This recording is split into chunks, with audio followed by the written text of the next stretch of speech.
This is Tales from the Pros, where business leaders and influencers share their stories of inspiration, struggles, and successes. And I'm your host, Michael Giorgio.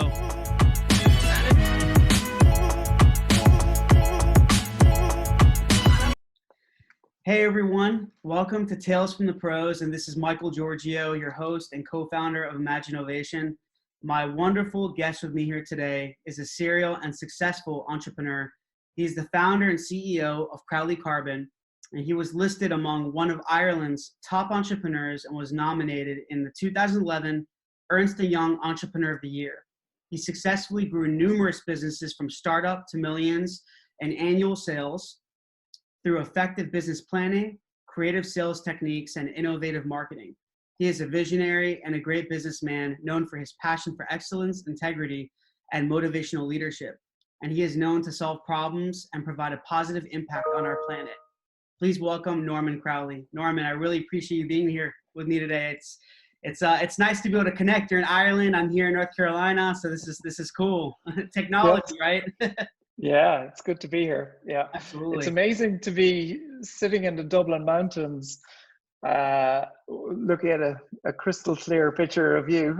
So it's incredible. Yeah, it is, isn't it? And it's really nice to just be able to connect. And these we were talking a little bit before that podcasts give us these opportunities to just be able to meet each other. Like now I can see you, I've met you. It's such an honor to meet someone like you and just be able to connect and build that relationship, and for you to share your story it's an amazing thing. So yeah, thank you. No complaints, right?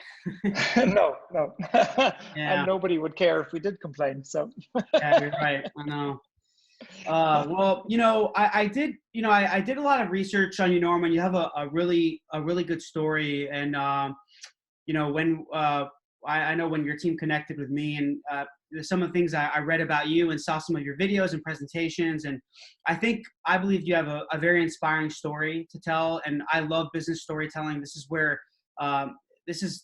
why we built this podcast, is to really showcase business leaders' stories and present their challenges and their successes and just everything that they went through, right? And I think it's good to present that the true reality of what it means to build a business, because I think right, it's not all glimpse and glamour, the cars or whatever it may be, right? It's not what you see on Facebook. It's very real. There's a lot of challenges, and I've been through that, you've been through that at very high level. So that's what we want to talk about today, and talk about your journey. So essentially, Norman, can you talk to us about what got you here today? Were you always building businesses? I know in your 20s you built some very successful businesses, right? And you were able to sell them. So how did you start that process?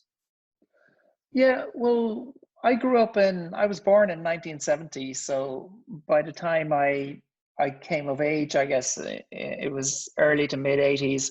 And my dad was a farmer working very hard, but there was never any money. So I don't know whether the trigger for business and entrepreneurship was, I think it was a combination of my dad being quite entrepreneurial, because when you're working on a farm and you don't have much money, you fix everything yourself or it doesn't get fixed, right? So you have to be quite imaginative. And he was quite imaginative. And then also we were poor all the time. And so just getting, and we used to watch US TV. We used to watch like Dallas. And you would see these guys and gals with amazing Mercedes and huge houses, and we had nothing, And so you knew that there was another world out there where people made a lot of money. And so, the burning desire started early to make money, have my own business. So I set up my first business when I was 15, which was a welding company. So I used to weld farmers' sheds and stuff like that. And so by the time I left school at 17, actually I left school on my 17th birthday, I already had like 7 or 8 people working for me. And so there was a burning desire to really make money, get freedom. And the good thing about that was you did get freedom. If you worked hard, you got freedom at quite a young age. Like when I was 19, I was making more money than any of my mates. And I was working harder than they were too, but I was we had cars when nobody else had cars, and things like that. So it was paying off from a young age. And then when I was about 20, I just got sick of just the physical exertion of welding, like doing it every single day, same thing all the time. And so we were lucky enough to sell that business to a local property developer slash engineering company. And so I got a taste, I guess, at the age of 20 of knowing what it was like to sell a company and have a few bucks. Um, and I always loved technology and software. And so decided to set up a technology company, not knowing much about technology or software, but liking the space a lot. Right. And first of all, we built up a business that sold hardware. So we sold servers to companies, and we set up LANs, local area networks for companies. And then in 1997, we discovered the internet.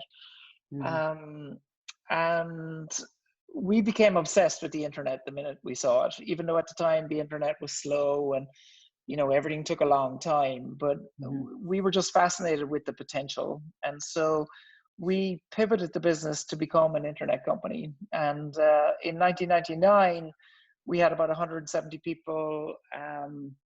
We had offices in the US and the East Coast and West Coast and across Europe. And we were building corporate internet sites for kind of, you name it, big companies. And we were very lucky that in 99, the two incumbent telecoms companies in Ireland were both floating at the time. And they were both being told by analysts that they needed an internet story because internet was the hot thing, basically. And so they both approached us at the same time to buy our company. And so we were lucky enough in May 1999 to sell the business for, at the time, quite a lot of money, about 20 million bucks. And so at the ripe old age of 28, I retired. Yeah. And so, but the mistake about retiring is if you're built to be an entrepreneur, retirement is really a mirage in the desert. It's not real, because you're built to work. And I should have known that because my dad passed away a couple of years ago, but he passed away 2 months before his 90th birthday. And he was working up until a week before he passed, so the DNA is about work. And so when I retired, I just got frustrated over a couple of weeks, and I didn't really know why, but the truth was I just wanted to go back to work. And so in 2000, we set up a company called Inspired Gaming. And again, it was in a space we didn't know much about. It was in the gambling space. What happened was I was in London meeting a friend of mine who worked with a betting company called William Hill. And I met him in one of the betting shops. And as I was waiting for him, I was looking at the machines that people were playing. And these were like old slot machines like you'd see in Vegas 20, 30 years ago. And I was fascinated that they hadn't moved to digital, And I said it to my mate. I said, like, why don't you move these things to digital? And he was like, well, if you're so clever, why don't you build a digital machine? And I was saying, well, why don't people build digital machines? And he was saying, well, people wouldn't play them. And I said, but in Vegas, people play digital machines. And he was like, nah, English people are different. And I was like, I don't think English people are different at all, actually. So not knowing anything about it, we decided to build a connected digital gaming machine. And the first one we built was crap. Didn't take any money and broke a lot. And by version 2, we had a machine that was taking kind of 3 times more money than any other gaming machine. And so that business grew incredibly quickly. From 2000 to 2006, we went from 0 to 2,500 people. And we went from 0 revenue to $500 million in revenue. And so 2,500, you said employees? 2,500 employees, yeah. Oh. And we floated it on the London Stock Exchange in 2006. Yeah. And it became a global business. That sector is called server-based gaming, and we were one of the inventors of that entire space, server-based gaming. And now every casino in in the world pretty much has a server-based gaming platform. And so then one of the kind of life-changing things happened in 2007. We were public on the London Stock Exchange, growing like crazy. And then an Icelandic hedge fund offered to buy the business for $1 billion. And when somebody offers to buy the business for $1 billion, it's impolite to say no. So we said yes. And so that process took about 6 months, big transaction. But as that transaction was happening, the whole financial world was falling apart. Lehman's was happening, and the stories were just getting worse and worse. But our transaction. What year was this? That was 2007. Yeah. Oh, just before 2000. Yeah. Oh. Yeah. And like shit was just getting worse all year, basically. And we thought the transaction would fall away, but it didn't, curiously. Everything looked like it was going to happen. And so my business partner was going to stay in the business. I'd had enough of the gaming sector after kind of 7 or 8 years. And so I was leaving. So literally when we signed on the dotted line, I was gone the day after, and then, so all the legals are done, everything is done. And we're just waiting for a phone call from the lawyers to go and sign. And that was it. And the buyer phoned and said, it ain't happening. We're done. And Iceland was in big trouble. Every private equity company was in big trouble, and it was all over. And so that was a horrible time, because in January of 2008, we picked up the pieces, got back to work, and then there was a smoking ban in the UK came into force, which meant you couldn't smoke in gambling premises, and smoking and gambling are pretty closely related. And so it caused big problems for the sector.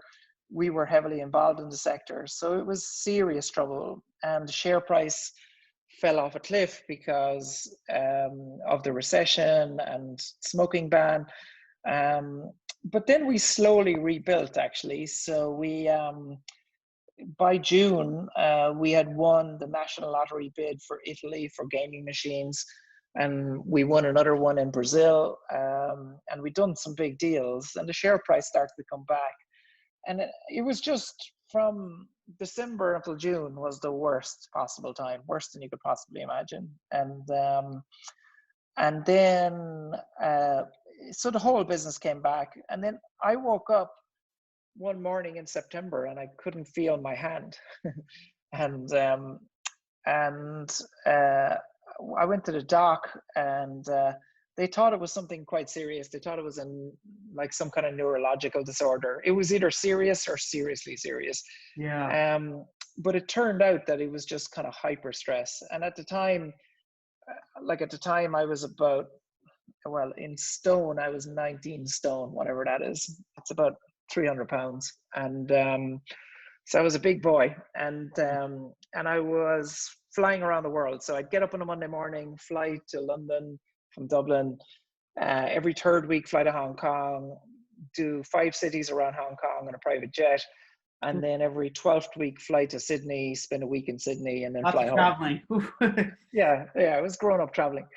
And and so I just had a bit of a realization of what the hell was I doing all this for. So I went to my business partner and I said, hey, I'm out of here. And we sold the business for $500 million. So he did a management buyout that went really well, actually. And so I left with a good bit of cash. And so then, because you have the entrepreneurial disease, at that time I didn't take any time off. In fact, I was plotting the next business for the last couple of months while I was in Inspired. And so then I knew that I was going to do another business. But I wanted to have an impact in the world. I didn't just want to set up another business, buying something for $1, selling it for $2. And so we set up, I wanted to have an impact, and the biggest impact you can have is climate change.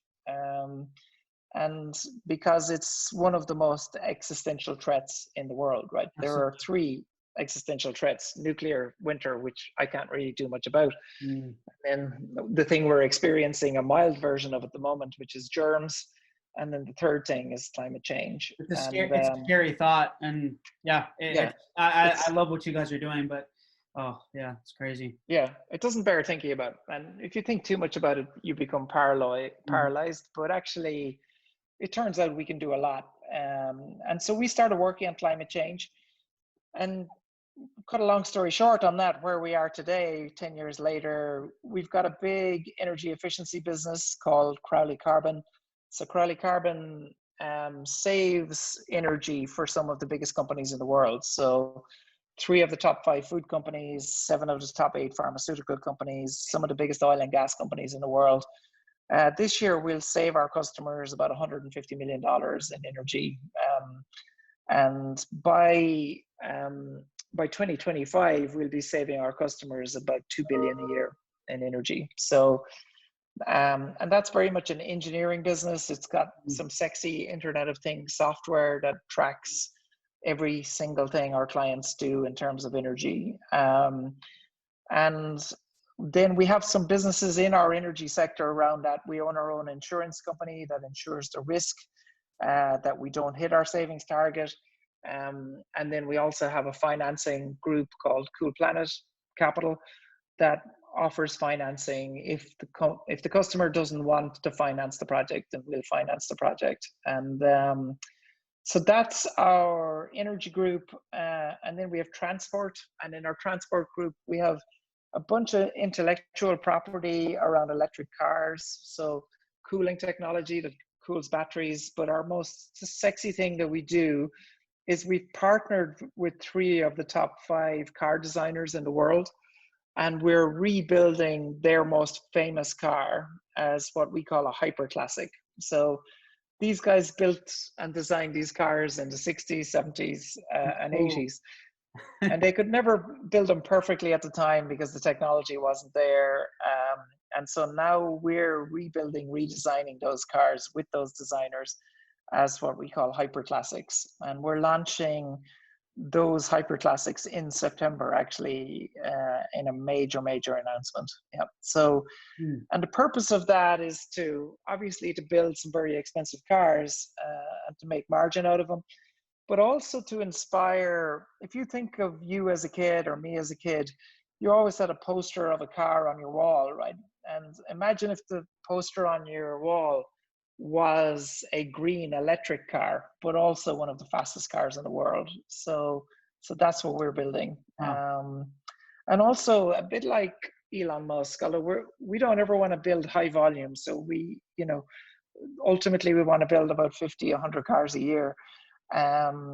Obviously very expensive cars, but and we're huge admirers of Elon, obviously.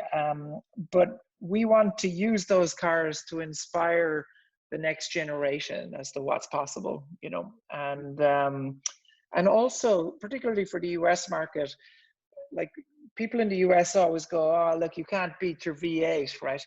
And actually you can. Yeah, you can. You Yeah, completely can. oh yeah.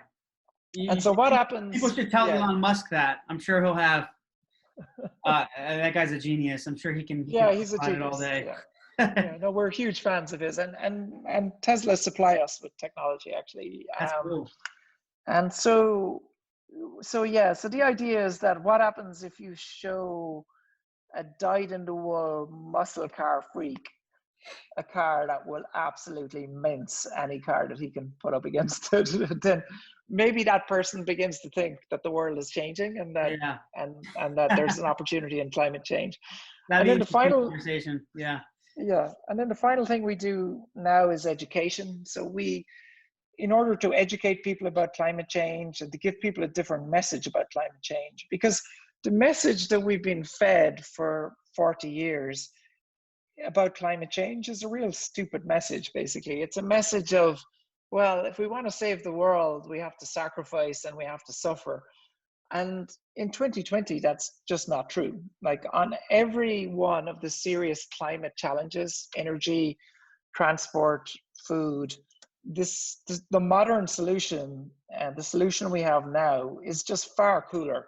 It's cheaper, it's cooler, it's better than the alternative. Like, don't anybody tell me that a Tesla is not sexier than any other car you can come across, right? in terms of energy, solar, like Yeah. the latest pricing on solar is cheaper than coal. It's cheaper than gas now, and gas is pretty cheap. It So really is a sexy thing if you think it is, because you're driving a absolutely, nice looking car and yeah, you're yeah, playing a role in saving the planet, but we just need billions absolutely, of people to do it, and then it'll be a yeah, big yeah. change. So Yeah, there's nothing sexier than that. So, but yet, if you listen to Greenpeace and these guys, it's all about who do we blame today? You know, it's the oil companies today, it's the Republicans tomorrow. And so we felt that a new message needed to arrive, which was, let's not even discuss blame. Let's not discuss even how serious it is. Let's just tell you about the coolest shit you could possibly imagine. mhm. And if you get attracted to the coolest things you can imagine, then you will move towards the light, and we'll all save the world together. And also, there's a message for the kids, which is, if you get into science, if you understand this stuff, then you can be part of saving the world. You can be the modern version of Tony Stark, right? Yeah. And that's very exciting. And it amazes me that we have this message. This message sells very well. We have a foundation that sends this message out, and yet nobody else copies the message. And that amazes me. Like, I saw the latest version of our curriculum for 14-year-olds this morning, and I was just laughing my ass off at this. Like, this is the funniest, most exciting piece of education.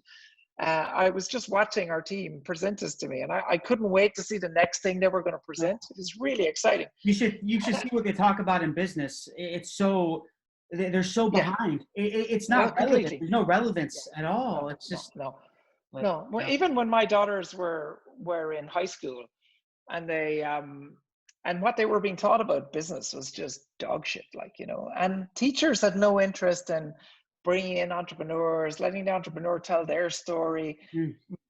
Heaven forbid that somebody would be inspired. It's very frustrating. It is. Yeah, it's you're so right, Norman, about that. There's such a lack of accurate and real education, especially with all the youngsters now, and they're the Yeah. future of the world. Mm-hmm. We need to educate them and Mm-hmm. tell them what's Yeah. reality. It's Yeah, and even like I like Twitter. I like Twitter a lot. It's where I get a lot of my information from. But like, I call it the hate box. Like, every time you go into it, like, people are just hating on each other all the time. And we have so many problems in the world to solve, and so many opportunities to make money. What's the point in wasting your energy just hating on some other guy? Move on. I know. Amen to that. Yeah, we keep we Mm-hmm. keep thinking about talking about the problem and blaming him instead of actually executing the solution, right? Mm-hmm. It's a big Absolutely. issue. And Yeah. that's what I was going to ask you, Norman, with you and all the businesses that you started.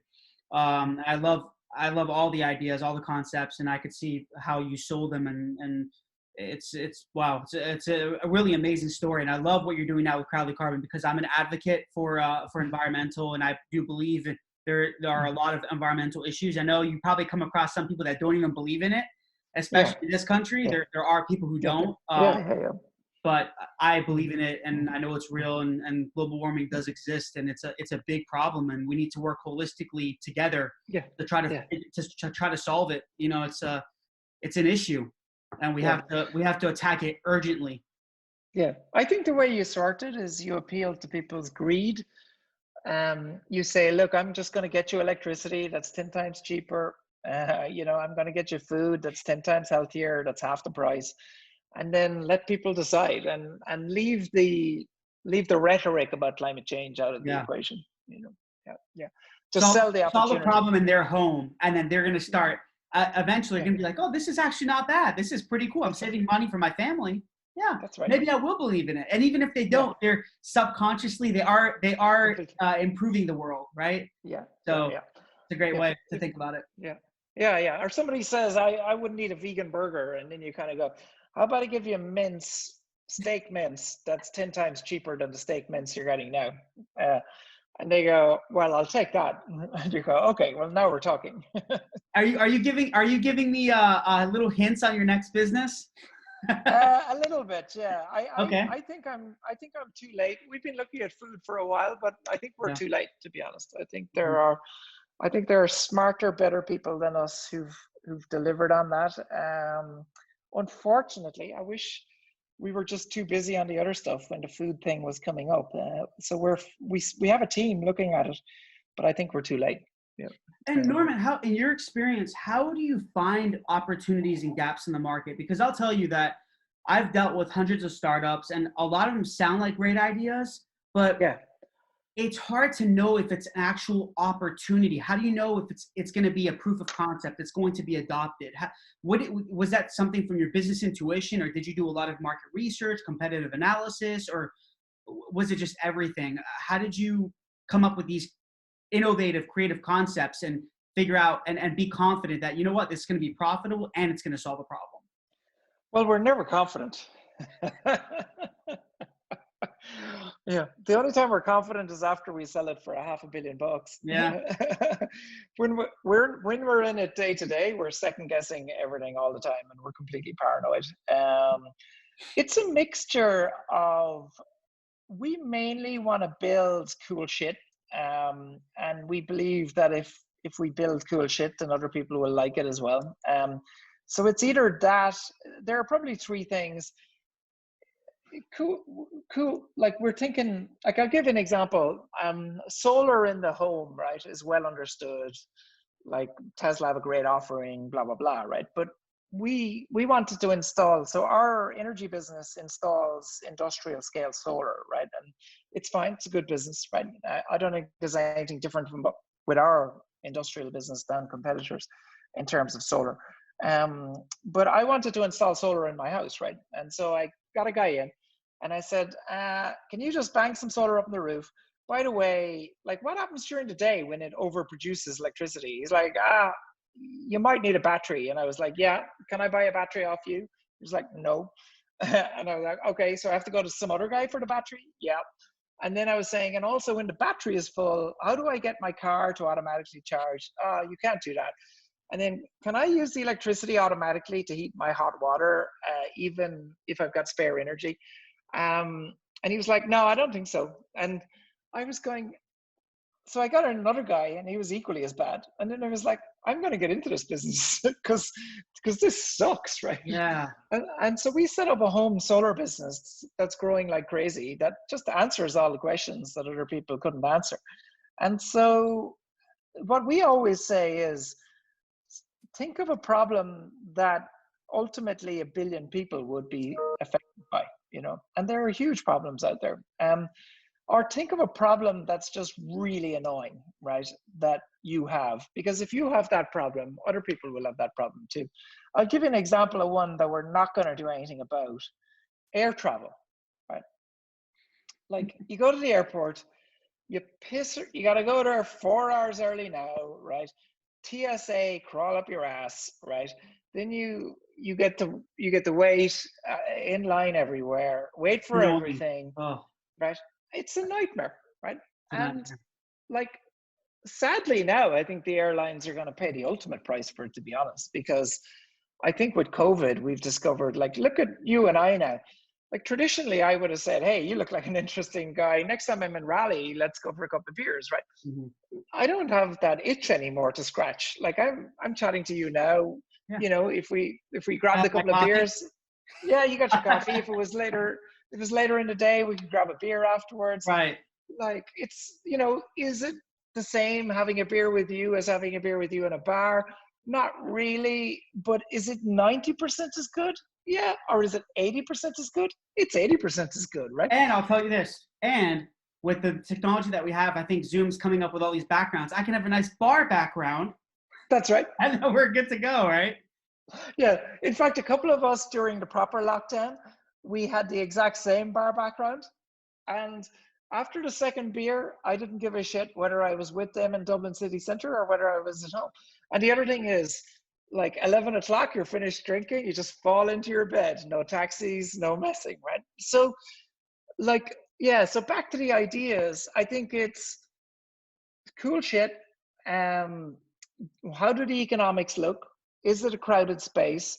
What do we have to offer with the skill set that we have? And then they come together. And our problem is, we have too many ideas. Like we get 70 ideas before we get out of the shower in the morning, So Yeah. it really is, it's about filtering the ideas at this stage, more than anything else, to come up with the good ones.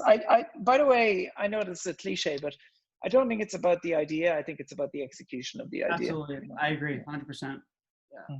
Anyone can have an idea. Yeah. Anyone can Yeah, they dream, right? But do those dreams become reality? You have to put in the hard work and the strategy and everything incorporated into it to execute. And by the way, that bit is, you were saying it in the beginning, that bit's crap most of the time. Like, you're selling to people who don't want to be sold to.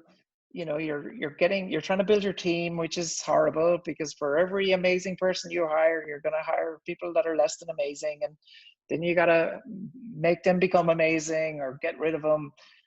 All that stuff sucks, right? And because you're having to let somebody go who you've got a bit of a relationship with, and you don't want to let them go, but you have to let them go because you don't have any cash, and all of that is horrible, and then people say, well, it's fantastic when you sell the company and you can buy a yacht. It's not, because when you sell the business, you miss it, because it's like one of your kids, and you miss it. You wish you never sold it. You wonder whether you could have got more money for it. So, I think you have to find a way, and I think I found a way to be happy in the shit, right? Because it's generally shit. And what we've learned over the years is just to be happy waking up in the morning and doing the stuff that's boring and a bit crappy. Yeah, it's true. I know we were talking about LinkedIn a little bit before, and I put a post on LinkedIn about this, that you need to appreciate and embrace more of the process than the outcome. It's about the journey, not the outcome. And there's a lot of studies that are a lot of scientific studies that were made on the brain in regards to, are you happier when you actually achieve your outcome rather than be happy during the process? And there's not much difference, because what happens is when you, let's just say you sold your company for $1 billion. That's great. You're going to be happy for a little bit, or it's going to be in the brain. It's going to have, you're going to be, getting all this, I don't know the scientific endorphins. You're getting endorphins. Yeah. And essentially you're going to be happy for a little bit, but are you joyful? It's not long term. It's even weirder. It's instant gratification, right? They measured the endorphin levels of people gambling, and what they discovered was, you would have thought that peak endorphin was just at the point when you win, right? But actually, peak endorphin is just at the point when you lose. Not when you win, because when you win, you get an endorphin hit, but it's over almost immediately. And so likewise, it's very similar in business. The thing that I've learned is, and I never thought I'd say this, is I learned how to meditate about 3 or 4 years ago. I got Headspace. That's great. And I ended up meeting Andy Puddicombe, who founded Headspace, through a friend of a friend. And he's amazing, actually. But I learned to be happy. At 36 years old, I learned to be happy. And so I can, like every day, I sit in front of Zoom from 8 o'clock in the morning until 7 o'clock in the evening. And I work kind of 6 days a week, and I'm just happy all the time. Because it's mainly interesting shit, right? And sometimes you're giving out to people and having an argument, but even that, it's just, as long as you're doing what you're supposed to be doing, you can be happy.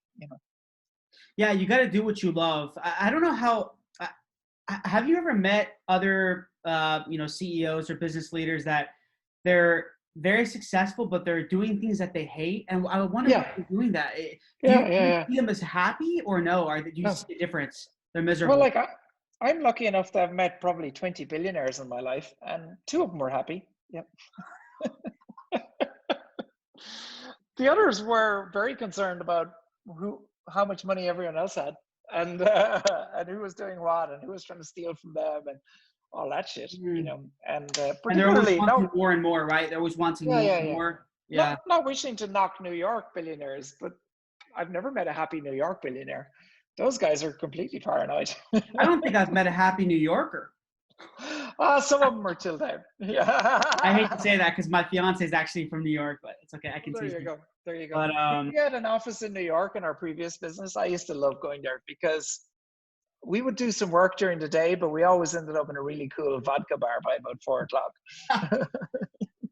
there's so much to do there. Yeah, it's a. Yeah. But you know what? When I go there, it's so I think it's good to go there for a few days and maybe go have fun there. There's a lot to do, a lot to see, but it's very stressful. Like the environment, Yes. it's it's just too much. It's not. It is too much. I couldn't live there. Yeah. I don't know how people have the No. dream of living there, and I'm like, Yeah. how would you want to live there? It's very stressful. Yeah. Ugh. Even I was there. I was there a couple of months ago before COVID, and I was running along Battery Park. Is it Battery Park? The one by the river, Hudson Park, and it was like 8 o'clock in the evening, and people were running on conference calls, and so their lives were so busy that they couldn't even go out for a run without being on a call. And you're like, I think COVID has forced everybody to reassess, including me, reassess what the hell they're doing, and priorities. And I think that's been a good thing. It's pretty much I think of it as a reset on the world. Absolutely. Us to reprioritize our lives and figure out what's important and what's not important, because you actually get time to think. You're not driving on the highway to go to work.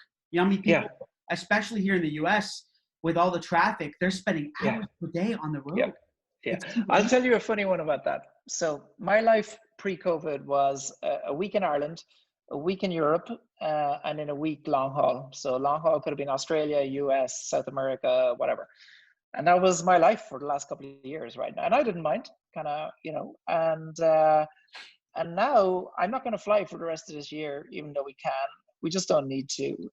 But also I've become obsessed. Like our office, we have a very cool office, and it's about 12 minutes from where I live, and there's never any traffic, right?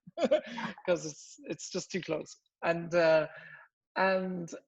I've become so obsessed now with the time wasted between travel and like flights and all that I get people to come up to the house for meetings. I'm kind of going, hang on, like if I'm going to meet you in the office, I got to go there and then I got to come back. So that's a half an hour. Whereas if you just meet me in my house, we can save another half an hour.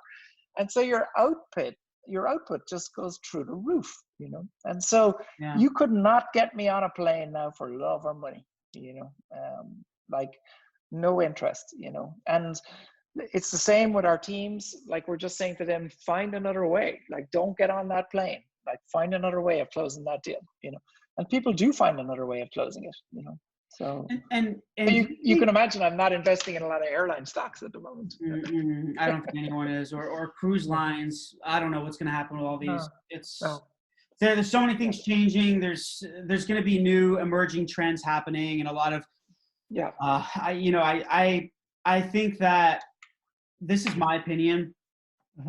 I feel like the last however so many years, I can't put a number on it, but at least the last 5, 10, maybe even more than 15 years, there was a huge lack of human element in business. People are very, it's just been very like, at least here where we are, it's been a lot of technology, but there's just so much automation happening and all this kind of stuff.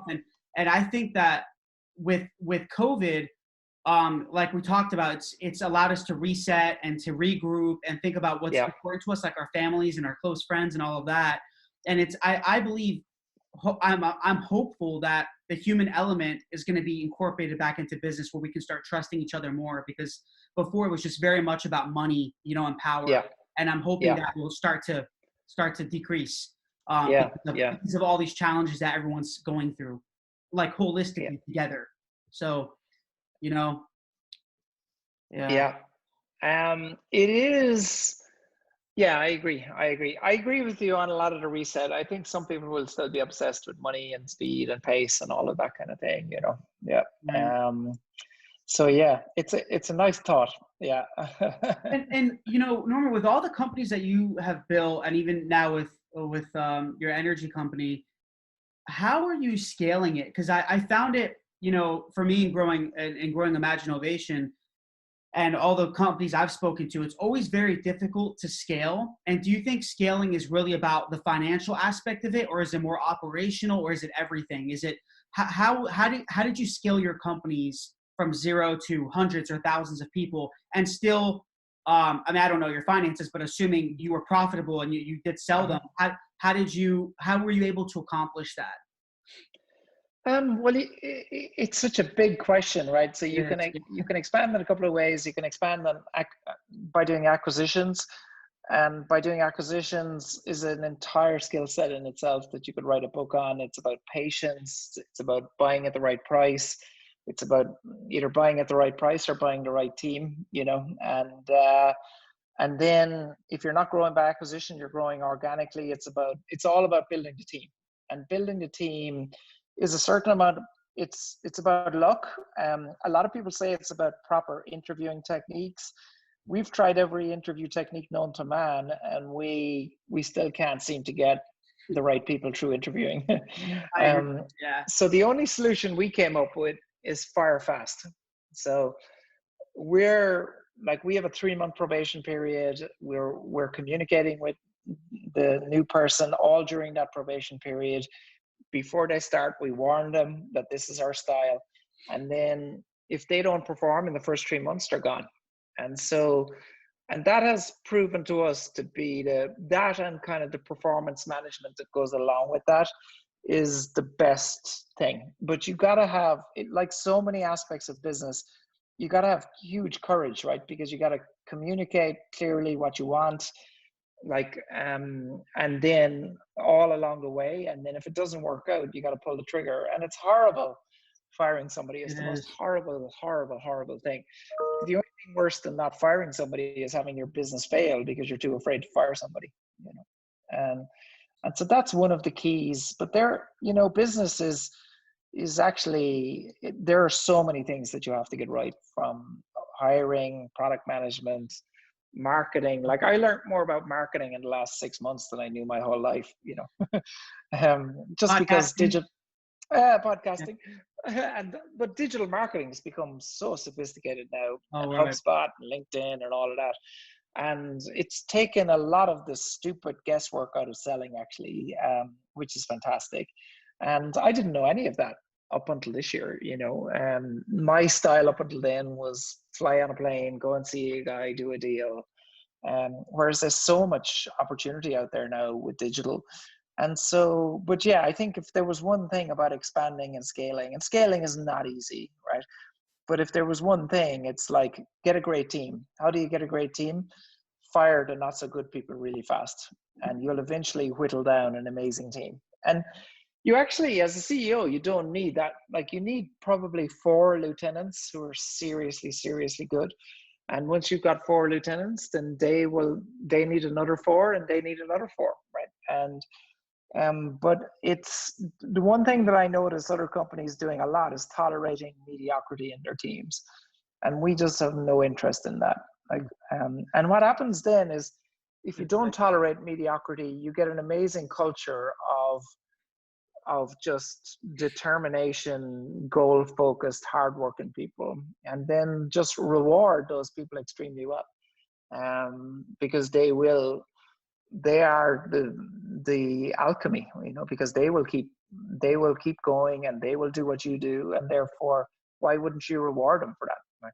And you probably also look for a lot of integrity and accountability, right? You don't want to be able to hold their hand all, sometimes you've had employees where you always have to be on top of them. That's, for me, that's been the worst. It's someone that, once you know that they have the skills and they're trained, you can trust them that they're going to do their job. And yes, you have to manage them, of course. That's what managers are for.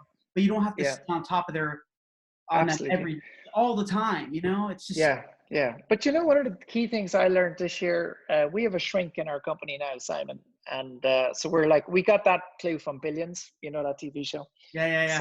So we decided to get our own shrink, and that's cool.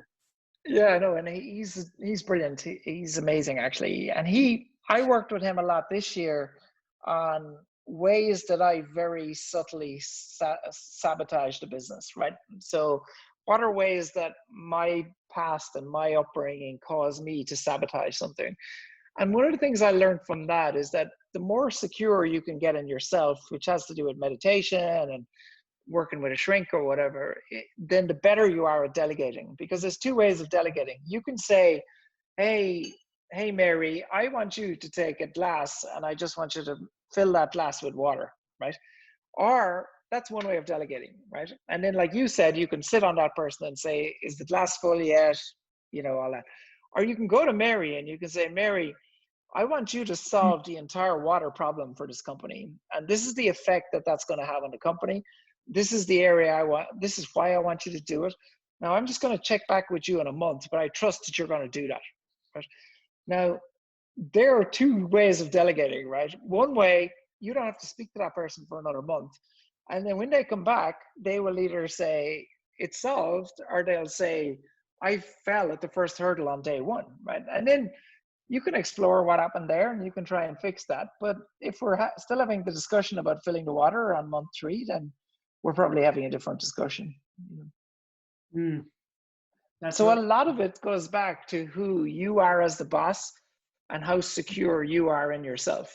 Because the thing that makes us a shitty boss is us trotting out all the insecurities about us to the other people, right? So the more secure we can make ourselves, the more effective we're going to be.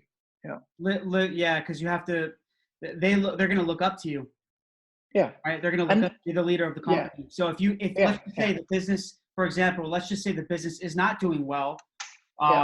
And you're depressed and you're upset and all this, you don't want to show that in the office, right? Because then their productivity is going to go down, and that's right. You're going to lose a lot of good people, and then it's really going to tumble, you know? And also, they're going to, you know, they won't look up to you unless you're a secure person who's not looking for attention, who's not insecure, all of that kind of stuff, you know? So, you know, it's, in one sense, it sounds simple. On the other hand, people spend years meditating up on top of mountaintops because they can't figure this out, right? So, so it really isn't that simple. It's a life's work for most people, you know. Yeah, and you know, Norman, with especially with this company and the past businesses, when you scale, and I'm talking more financially, do you have advice on? At least this is good advice for businesses that are already established and they are trying to scale and grow in sales and marketing and all that. But in order to hire people, do you think your sales should always exceed your expenses, or sometimes it doesn't work that way? Sometimes you're gonna have to make smart investments on people. Do you think your sales, your profits should always be higher? You should always have a buffer? Yeah, it depends on how you're funding. So if it's a brand new idea and it's got deep intellectual property, then you need to get that funded separately, right? So then it's all about burn rate. It's about raising the money in and then making sure you don't burn it, right, too fast, obviously. And so, but then if you're self-financing, then obviously you can't overspend. But any decent person I've always hired, I've always worried that I can't afford them. You know, and I've always lost a lot of sleep because I hired them, right? But like, if they're the right person, then they'll be paying for themselves very quickly. If they're the wrong person, get rid of them fast, right? But it is, and the other thing, one of the keys to that is hire the person you can't afford. So if you say, look, I need a salesperson and I can only afford $60,000 a year, well, can you imagine if you hired the right person on $120,000 a year? Like, can you imagine how much faster they would sell and how much better they would sell? And that doesn't mean the person on 120,000 a year is any good, right? And what I try and do is I try to spend a lot of time with the person before I hire them. So I try to hire people I can't afford, and then I find excuses to spend a lot of time with them before I hire them, right? There's a book, actually, there's a really good book called Who, and it talks about the hiring process, and it's a short book, but it contains all of the key things about hiring. But one of the things is, like, let's say you want to hire a new sales director. The failure rate on sales directors is notoriously high, especially nowadays, because you're looking for a sales director who has experience in digital marketing, but can get on with the client and also has technical expertise. Because before, you just needed a charming guy or girl who could take a guy out to dinner, right? but that day is gone. Nobody wants to go out to dinner anymore, right? So it's a mixture of technical expertise, numerically very astute, digital marketing capability. That's a tall order, right? So that person, even in a startup, is going to cost 150, 300,000 bucks, right? So that's a big risky hire. So what we try and do is find an excuse to meet them, and then meet them again and meet them again. So go for drinks with them, go have a coffee, bring them in, get them to do a presentation for you, and let that process take 12, 14 weeks, right? And get to know them and see if you're friends with them, and they can work with the rest of the team. And any glitch in it, right? Like there's a mate of mine once said about checking references, right? He said, if you're checking somebody's reference, right, and nobody gives a bad reference, right? No. So yeah, I was thinking the same thing. And if the person giving the reference goes, there's just one little thing about them, right? That person you're hiring is a raving psychopath, right? Because the person is so bad that somebody giving a reference felt they needed to say something, right? I remember once I remember we hired this someone years ago, and we called one of the references, and he says, "Yeah, no, he's perfect. He's really like, I have no problem, never had an issue, never." I'm just like, and we hired him, but it was it was yeah. We made our mistakes too many times. It's a part of the process. You just learn. I think it's easy to say, but have high standards. Have high standards of yourself, and then insist that other people have those high standards as well, right? If you have high standards for yourself and respect your time, and then you demand that other people do exactly the same, then that solves a lot of problems, Right. Yeah. And it's easier said than done. And by the way, I don't think we're perfect at it. In fact, we're not perfect at it. Yeah. We're always there's always a lot of room for improvement. Like, you just got to learn from mistakes. Learn from mistakes. Yeah. Yeah. I heard a hilarious one about Elon Musk this morning on a podcast, actually, and they were testing the rockets, and anyway, the rocket, they were trying to land the booster, and it didn't land properly. It landed sideways. There was the world's biggest explosion, and he was going out looking at the wreckage with the board, and they were trying to be philosophical. They were saying, you got to learn from your mistakes. Look at Henry Ford and all these guys. And he just said, given the two options, learn from your mistakes or get it right, I'd rather just get the fucking thing right. And so I think it's philosophical that we can learn from our mistakes, but I'd much prefer not to make them in the first place. So, yeah. Have you been able to meet Elon? Yes. Yeah.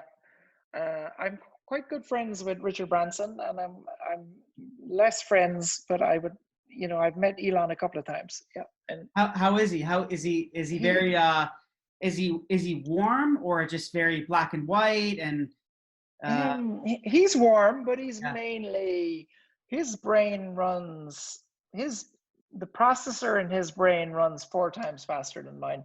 So like, he's always got another idea. He's always busy. He's always focused, as he should be, actually.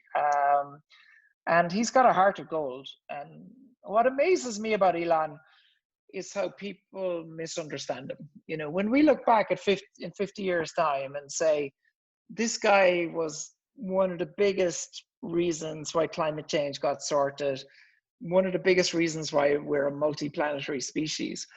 And then you say, and how did we treat that guy? And the answer is, we treated him like shit. Yeah. And any chance we got, we maligned him and made a joke out of him. That's a shocking indictment of the human race, right? I don't know, do you remember the Joe Rogan podcast where he smoked a joint?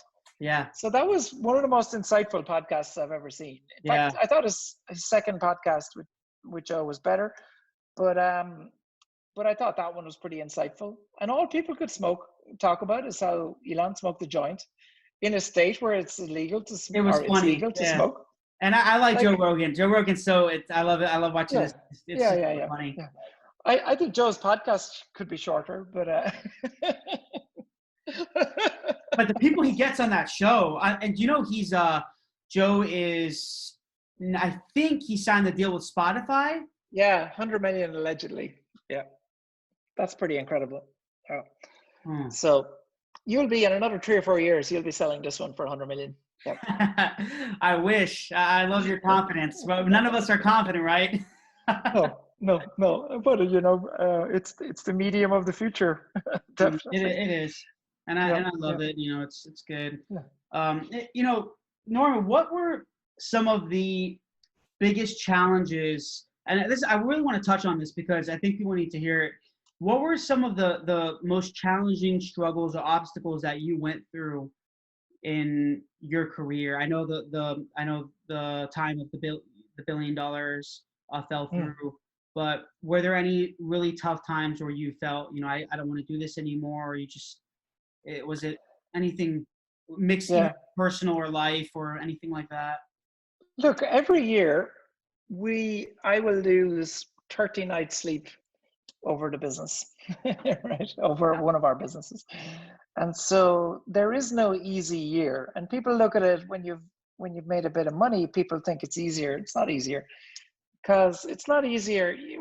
And people say, well, it must be easier because in the end of the day, you'll always have money. But actually, when you have the lives of the people that work for you and you have that responsibility, like if we screw up in one of our businesses and we have to shut it down, then a whole load of people have to pay the mortgage and their healthcare the week after, and that's terrible, right? And that's Yeah. not acceptable. And and then it's every aspect of business comes into play, right? So when you're in your very first startup, it's selling is really difficult because you're really shit at selling. Then marketing is difficult because you don't understand marketing. And so it's every aspect. Selling your first business, raising money your first time, they're all things that you have to learn, and they're all difficult. And you can have mentors that will help you with some of it, or some of it comes naturally to you. But then the bits that don't come naturally to you are awful, and you will lose a lot of sleep over them, And in my view, there are two ways of making money, right? You can work for a corporation, and I know some very rich people who've just worked for corporations all their lives, and there's nothing wrong with that. And that's stressful too, especially as you get Yeah. more senior. Or you can do startups, and startups are a real bitch because they, like, my kids don't want to do startups because they see what it takes out of me, and and they don't ever want to put themselves through that. And I like the fact that they don't want to ever put themselves through that, But Mm. it's a kind of disease that I don't think the entrepreneurial journey is entirely a healthy mental process. Um, you know, uh, it's like I'm here now in Ireland right now. It's 6:10 in the evening, and I'll do another 3 hours. Right? And I haven't needed to work since 1998. So is that an entirely healthy pastime? I should be hiking. Do you ever take vacations? I'm sure you have to take some vacation, right? I take vacations, but I work when I'm on vacation, Mm. and because I don't see what I do all day as work. I find our car business fascinating. I find our energy business fascinating. So I spend time with the family, and other than that, I work. Yeah, Mm. and because I don't see work, like yesterday was Sunday. I worked from 11 until 6, and if you said to me, "Was that work?" I was like, didn't feel like work to me. I was learning a bit about stuff. Yesterday, I was learning all about precision fermentation, right? And so Interesting. interesting, right? Which is going to feed half of the world in another 10 Oh my years, right? gosh. And so is that work, or is that just, learning, right? Who knows? It's a mix of both because it's going to impact your company, but it's also you're learning and Yeah, you're gaining knowledge. yeah, I think it's a yeah. win-win. I think It's it's a just win-win too. If you're you just sitting have to there love and what you do. You got to love what you yeah, do. you have to love what you do, absolutely. And that's not just, people might, listening to the podcast might say, well, how do I find out what I love what I do, right? My answer to that: learn how to meditate, right? And then when you learn how to meditate, which only takes 8 days, um, and doesn't cost any money, then when you're meditating after 8 days, so when you've learned 20 minutes a day, 8 days, then ask what you love to do, right? And your own mind will answer the question what you like to do, and if you can do what you love, then it's not work. It's just it's a great way of passing the time. Yeah. I love it. I love it. So I always ask this last question, okay? And this has to do with your story. So Norman, if you had to define your story in just one word, what would you say? What's your story in one word? Let me just think about that. Career, it could be life, whatever. I'll let you decide. Yeah. Yeah, I don't know. It's a tricky one. One word is very tricky. um, Look, it's ultimately, yeah, one word to describe it, success. Yeah. Yeah. I thought you were going to say courage. Yeah, but well, if you say what it takes to win, that's a different word. Yeah. If Yeah, you that's true. describe, yeah, we we have values in our group, and one of them is we are brave. Yeah. And people think that we take kind of crazy business risks, right? But that's not what it means. What it means is if you have to sit in front of somebody and tell them that they're not going to work in the company anymore, and you have to tell them that, but you also have to tell them the real truth why, which involves talking about them and their failings. That takes courage, right? Right. Yeah, and so yeah, what it takes to succeed, I would think courage is a good word. Yeah, that's good. Yeah, no, that's. Yeah. I think that's yeah, it's interesting. Because maybe I'll start asking that. I like that too. But you know what? No, it's good because you define you've had a lot of success. There's nothing wrong with that. That's great. I mean, you've had success in your career, and that came with a lot of hard work and treating people right and having integrity and just never giving up. So the ultimate definition of success for you. And some people, like for me, I think for me it would be perseverance. I just like to continue moving forward. I don't give up. You have to persevere. You have to persevere. Nothing comes easy. Definitely not. Yeah. So, and if nothing comes easy, then you might as well enjoy it. So I think the bigger key is figure out how to enjoy it, because it's not going to come easy. Figure out what you love. And I think that can sometimes be tough. I know a lot of people that struggle. They don't even know what they want to do in their 30s or 40s. They're like, I don't even know. Why am I working in this job right now? What do I do? What do I want to do? And I'm like, you have to sit back and just, you're right. Either pray and meditate, take a step back and breathe and figure out how get some mental space, like you said, and get away from all the clutter and distractions. And I think you'll probably get a lot more. And that's clarity. A practice, if you're religious, then pray. But praying is a practice, right? If you're like, I noticed that Muslims pray 8-10 times a day, right? And it allows them time to just get into their mind. And if you're Christian, we were raised Catholic, and we would say the rosary. And the rosary is 20 minutes. You say it every night. But guess what? The rosary is a meditation, and it teaches you how to be happy, but it doesn't teach you in 2 days. Like you need to keep at it every day. And it's like so many other things. You can't cheat the gym, and you can't cheat meditation. Consistency. It's with everything. It's consistency. Absolutely. Every morning when I wake up, I do 30 or 40 push-ups. I go take a shower, and I always pray every morning, first thing, every morning. Yeah. It's just I've been doing it for over 10 years. It's just a consistent.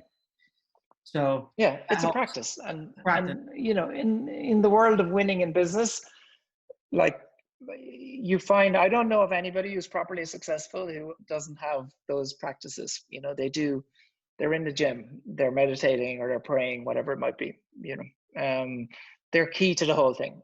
Like you can get away with it for 10 years and you can sell a company and make a shit ton of money, but if you're going to do it for 30 years, you better have some tricks. I wonder what Richard Branson's is like. He's got a couple. He seems like such a nice guy. Yeah, very nice. He meditates a good bit. He does a lot of exercise. He manages his time very well. Yeah, and he has very high expectations. Yeah. So, did he ever try to invest in any of your businesses? Richard? We don't have a problem. My relationship with him is a non-investor one. We don't have. Thankfully, we don't have a problem with getting investors. Richard, it's more we are aligned on things like climate change and what needs to happen in the world. So Yeah, yeah. Brilliant. Awesome. Hey, listen, Well, it's been good to chat. yeah, no, it was great. Thank you so much. And where can everyone find you? I know you're on LinkedIn, you said, and if you want to Yeah, talk about your I'm on LinkedIn LinkedIn, website. definitely. I'm on Twitter, Norman Crowley 1. I'm on, our website is coolplanetgroup.ie. So we're headquartered in Ireland, so it's coolplanetgroup.ie. Yeah. Or Fantastic. crowleycarbon.com is our energy division. So, yep, and happy to chat to people. Yep.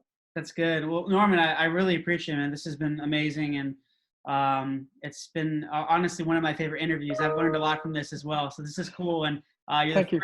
first Irishman I think I have interviewed.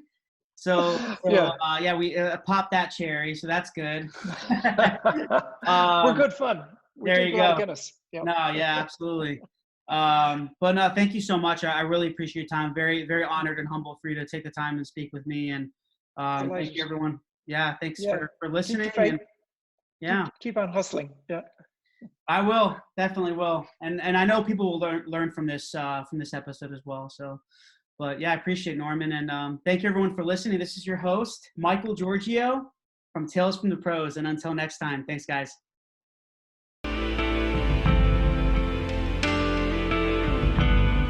Please subscribe to our YouTube page and also follow our social media. There are links somewhere around here. But we really appreciate it, guys. Thanks for all the support. And I'm going to be giving you awesome content continuously. And we look forward to seeing you soon.